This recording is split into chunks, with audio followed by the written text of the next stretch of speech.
Ya, untuk saudara-saudariku semua, silahkan bertanya, boleh bertanya bebas apa saja. Tidak perlu malu, tidak perlu takut salah.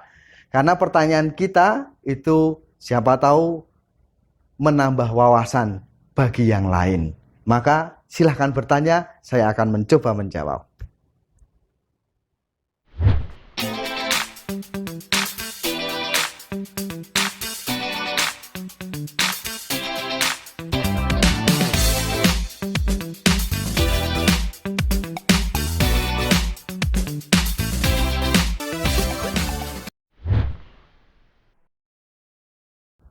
Kamu mau tanya nih, Heeh. itu yang dipakai di leher itu putih-putih apa ya? Oh, ini. Ya, Ini bukan kertas HVS ini. Ini kalung itu. bukan kalung juga ini. Apa? Ini namanya kolar ya. Biasa dipakai oleh para imam yang sudah tertahbiz itu ya, atau yang sudah mengucapkan kaul gitu. Ini biasanya dengan pakaian seperti ini disebut pakaian kolar itu ya, karena ada kolarnya di sini. Nah, mungkin pertanyaannya mengapa Romo pakai Ya, kolar seperti ini itu ya? kenapa harus pakai itu mah? Mengapa harus pakai kolar? Nah, ada macam-macam pemaknaan terhadap kolar ini. Nah, misalnya ini kolar ini menunjukkan 3 kaul atau 3 janji atau 3 nasihat Injil itu. Hidup suci, hidup taat, dan hidup sederhana atau miskin itu ya. Hidup suci ini dilihat di ini warnanya putih nih. Lalu hidup taat itu ya. Ini kan melingkar seperti ini toh. Ini kan seperti itu loh. Kalau kalian punya guguk itu kan ada rantainya yang mengikat di leher itu loh. Atau juga mungkin kalau ada sapi itu ada yang tali yang mengikat itu, atau kuda itu kan ada tali yang mengikat di leher di kepala itu toh. Nah, artinya kan itu ketaatan itu ya. Ketaatan pada bimbingan Allah. Maka ini juga menjadi tanda ketaatan. Itu juga tanda kesederhanaan, karena ini pakaiannya tidak banyak atribut ya, hanya ini saja. Maka ini menunjukkan hidup yang sederhana. Pakaiannya ya yang seperti ini saja, biasa saja. Ada pula yang memberi pemaknaan ini ikut ambil bagian dari kalau Bapak Uskup Agung atau Bapak Paus itu ada yang lebih yang lebih panjang itu namanya pallium. Pallium itu diambil dari bulu domba di hari pestanya Santa Agnes itu ya, peringatannya Santa Agnes. Nah, karena dari bulu domba kan jadi warnanya putih itu ya, bulu domba putih itu.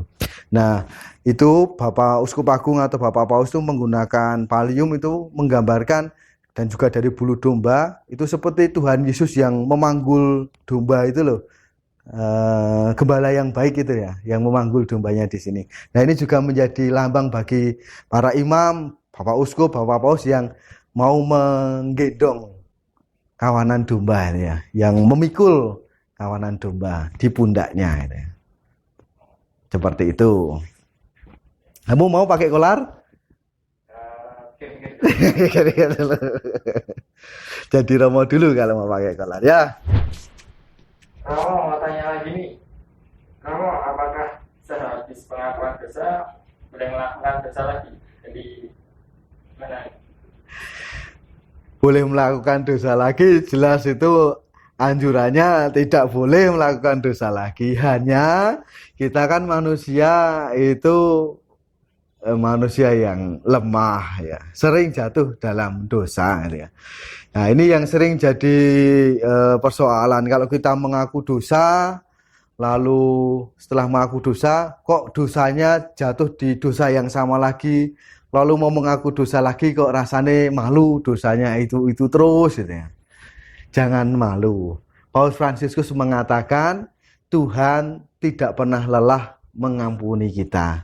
Kita yang kadangkala lelah memohon ampun pada Tuhan, atau kita yang kadangkala malu mohon ampun pada Tuhan. Jangan malu, jangan lelah.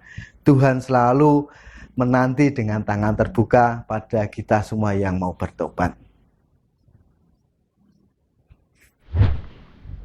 Mau tanya lagi nih, boleh nggak umat Katolik itu poligami atau poliandri? atau punya pacar 2 atau 3 itu boleh nggak? Ya, poligami itu apa? Poligami itu kan pasangan yang lebih dari satu gitu ya. Ada istilah juga poliandri atau poligini. Poliandri punya cowok lebih dari satu, poligini punya cewek lebih dari satu, atau istri lebih dari satu, suami lebih dari satu. Itu tidak diperbolehkan oleh Gereja Katolik poligami. Poliandri atau poligini tidak diperbolehkan.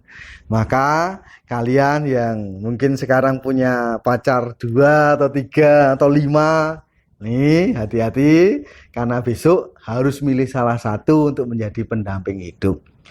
Maka ciri perkawinan Gereja Katolik itu monogami, satu pasangan. Ini mau menunjukkan kesetiaan cinta kasih Allah pada gereja.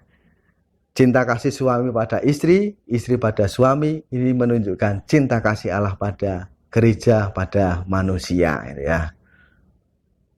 Kasihan yang nggak punya pacar nggak bisa milih. Kalau yang nggak punya pacar, silahkan berdoa. Mungkin kalian bertanya, lu Romo, kan di kitab suci yang di perjanjian lama lebih-lebih itu banyak tokoh-tokoh yang punya istri lebih dari satu gitu. Misalnya Musa, atau misalnya lagi Salomo, itu Raja Salomo punya banyak istri bahkan itu. Kok di kitab suci boleh, di Gereja Katolik nggak boleh. Nah itu kita perlu melihat konteksnya. Itu sejarahnya kan di perjanjian lama, pada masa itu kan belum ada hukum yang mengikat atau mengatur itu. Baru kalau kita melihat di perjanjian baru, ini yang menjadi dasar bagi kita yang memperbaharui perjanjian lama, yang dikatakan misalnya dalam Matius bab 19 ayat 5-6, kalian pasti tahu. Sebab itu laki-laki akan meninggalkan ayah dan ibunya dan bersatu dengan istrinya, sehingga keduanya itu menjadi satu daging. Demikianlah mereka bukan lagi dua, melainkan satu. Karena itu apa yang telah dipersatukan Allah tidak boleh diceraikan manusia.